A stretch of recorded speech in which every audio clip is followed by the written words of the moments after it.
ప్రశ్నిస్తున్నారు. నిబంధనల ప్రకారం మైనింగ్ అధికారుల పర్యవేక్షణలో ఇసుక తవ్వకాలు జరగాలి.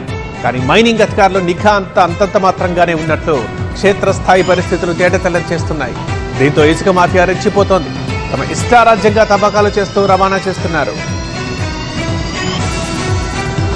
ఉమ్మడి వరంగల్ జిల్లాలో రిమోట్ ఏరియాలో ఈ దృశ్యాలు చూడండి. ఇవి డ్రోన్ విజువల్స్. ఇసుక రవాణా ఏ స్థాయిలో జరుగుతోందో మనకి ఇది క్లియర్గా చెప్తోంది ఈ పిక్చర్. జయశంకర్ భూపాలపల్లి జిల్లాలో ఇసుక లారీల క్యూ లైన్లు రైలు బోగిల్ని చీమల బారుల్ని తలపిస్తున్నాయి. ఒకసారి చూడండి.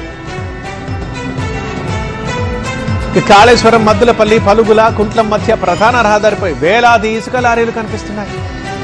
రోడ్డుపైనే లారీల్ని ఇష్టారాజ్యంగా పార్కింగ్ చేస్తున్నారు. మనం రైట్ సైడ్ బాక్స్ లో చూస్తున్నాం. స్కూల్ బస్సులు, ఆటోలు, అంబులెన్స్లు ఈ ఇసుక లారీల మధ్య చిక్కుకొని సతమతమైపోతున్నాయి. కొందరు డ్రైవర్ల అత్యుత్సాహంతో రోజు ట్రాఫిక్ జామ్ అవుతోంది అక్కడ.